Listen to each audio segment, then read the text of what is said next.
Hello' everyone, সকলোকে পুনৰবাৰ মোৰ চেনেললৈ স্বাগতম জনাইছোঁ। বিভিন্ন ব্যস্ততাৰ বাবে মই বহুত দিন ভিডিঅ' কণ্টিনিউ কৰিব পৰা নাছিলোঁ। তো গতিকে আজি মই আকৌ এখন ৱৰ্কশ্বীট লৈ আহিছোঁ। আজি মই এখন যুক্তাক্ষৰৰ ৱৰ্কশ্বীট লৈ আহিছোঁ। গতিকে যুক্তাক্ষৰখিনি ল'ৰা ছোৱালীৰ বাবে বহুত প্ৰয়োজনীয়। যদি আমাৰ অসমীয়া ভাষাটো ভালদৰে পঢ়িবলৈ আৰু লিখিবলৈ হ'লে তেওঁলোকে যুক্তাক্ষৰৰ জ্ঞানটো সঠিকভাৱে থকাটো অত্যন্ত প্ৰয়োজনীয়। যদি তেওঁলোকে ভালকৈ যুক্তাক্ষৰখিনি লিখাৰ ধৰণ আৰু পঢ়াৰ উচ্চাৰণটো ভালদৰে যদি নাজানে, তেতিয়া তেওঁলোকে ডাঙৰ হ'লে ওপৰৰ ক্লাছত গৈও বিভিন্ন ধৰণৰ অসুবিধাৰ সন্মুখীন হয়গৈ। 1 নম্বৰ প্ৰশ্নটোত মই দিছোঁ ডাঙৰকৈ পঢ়া। ডাঙৰকৈ পঢ়া মানে যুক্তাক্ষৰখিনি আমি প্ৰথমতে তেওঁলোকে কেনেধৰণে পঢ়িব সেইটো আমি দেখুৱাই দিব লাগিব, পঢ়াই দিব লাগিব। শিকাই দিয়াৰ পিছতে তেওঁলোকক এনেধৰণে আমি আকৌ ডাঙৰকৈ পঢ়িবলৈ দিব পাৰোঁ। যেনে ক যোগ ক, কয় কয় ক, মূৰ্ধনীয়া স যোগ ক, মূৰ্ধনীয়া হয় কয় ক, প যোগ প, কয় কয় প, দন্তীয়া স যোগ ক, দন্তীয়া হয় কয় ক। এই ধৰণে তেওঁলোকক আমি গোটেইখিনি আগতীয়াকৈ পঢ়াই ল'ব লাগিব। পঢ়াই লৈ তাৰপিছতে তেওঁলোকক আমি এনেধৰণেৰে দিব পাৰোঁ ৱৰ্কশ্বীটত আৰু ডাঙৰকৈ পঢ়িবলৈ ক'ব পাৰোঁ। তাৰপিছত 2 নম্বৰতে দিছোঁ যুক্তাক্ষৰ ভাঙা। যুক্তাক্ষৰ ভাঙা মানে ইয়াত যুক্ত হৈ আছে, কি কি আখৰ যুক্ত হৈ আছে তেওঁলোকে দেখিলেই গম পাব বৰ্ণকেইটা, আৰু এইখিনি যুক্তাক্ষৰ তেওঁলোকে ভাঙি দেখুৱাব পাৰিব। ইয়াত কি কি যোগ হৈ আছে, ল যোগ ক, তেওঁলোকে এনেধৰণে ল যোগ ক এই ধৰণে ভাঙি দেখুৱাব। লৰ লগত গ যোগ হৈ আছে, যেনেকৈ ল যোগ গ, এই ধৰণে তেওঁলোকে লিখি দেখুৱাব পাৰিব। বা প্ৰতিটো তেওঁলোকে ধুনীয়াকৈ ইয়াত কি কি যোগ হৈ আছে, মৰ লগত প যোগ হৈছে, ম যোগ প, ইয়াত উঙৰ লগত খ যোগ হৈছে, উঙ যোগ খ, এই ধৰণে তেওঁলোকে যুক্তাক্ষৰখিনি ভাঙিবলৈ শিকিব। 3 নম্বৰ প্ৰশ্ন দিছোঁ যুক্তাক্ষৰ গঠন কৰা। 2 নম্বৰ প্ৰশ্নত যেনেদৰে যুক্তাক্ষৰখিনি ভাঙিছিলে, ঠিক তেনেদৰে এইবাৰ যুক্তাক্ষৰখিনি ভাঙি দেখুওৱা আছে আৰু ইয়াৰ লগ লগাই লিখিব লাগিব। যেনে ছ যোগ ছ হ'লে এইটো প্ৰথম ছ যোগ দ্বিতীয় ছ, প্ৰথম ছৰ দ্বিতীয় ছ ছ। তাৰপিছতে ইয়াত দিছে তালিব্য হ যোগ প্ৰথম ছ, তালিব্য হ আৰু প্ৰথম ছ, তালিব্য ছ।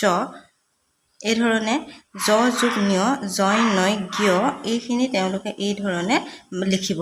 তাৰপিছত ঞ যোগ জ, ঞ যেন জ, এই ধৰণে তেওঁলোকে লিখিব। এইটো ক যোগ ত, কৰ লগত মূৰ্ধনীয়া ত, ক যোগ মূৰ্ধনীয়া ত, প্ৰত্যেক ত, ঞ যোগ ছ, ঞ যেন ছ, এইখিনি তেওঁলোকে এই ধৰণে লিখিব পাৰিব। যুক্তাক্ষৰখিনি গঠন কৰিব পাৰিব। প্ৰথমত আমি যুক্তাক্ষৰ ভাঙিবলৈ দিলোঁ, নেক্সট আকৌ আমি যুক্তাক্ষৰখিনি গঠন কৰিবলৈও দিব পাৰোঁ।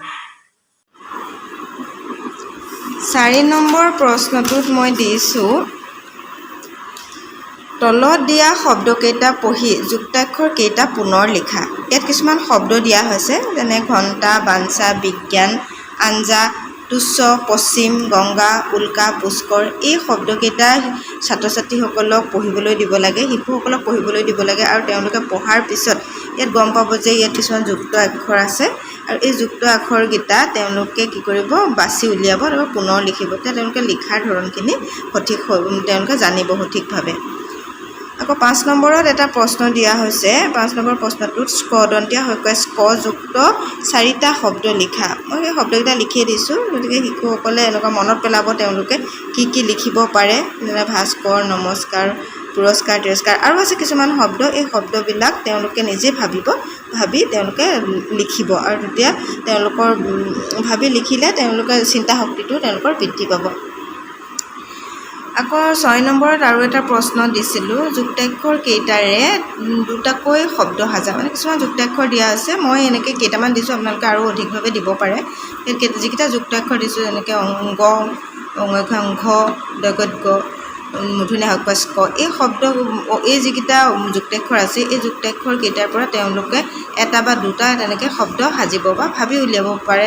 শব্দখিনি ভাবিব, অংগ হ'লে কি হ'ব, যে গংগা, অংগ, এনেকৈ ধৰণে তেওঁলোকে ভাবি আৰু মনত তেতিয়া তেওঁলোকৰ শব্দ জ্ঞানো বৃদ্ধি হ'ব, যে যিমানে ভাবিব পাৰে সিমানে তেওঁলোকৰ ৱৰ্ড ষ্টকো বাঢ়িব।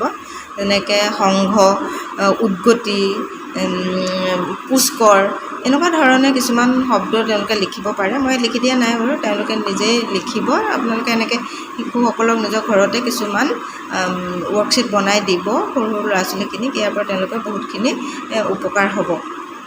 ৱৰ্কশ্বিটখনৰ পৰা আপোনালোকৰ যদি অলপমান হ'লেও কিছু লাভ হৈছে বুলি ভাবে বা আপোনালোকৰ শিশুসকলৰ বাবে কিবা এটা আপোনালোকৰ মনতে ধাৰণা হৈছে বুলি যদি ভাবিছে তেতিয়াহ'লে মোৰ ভিডিঅ'টো লাইক কৰিব, কমেণ্ট কৰিব, ছাবস্ক্ৰাইব কৰি দিব।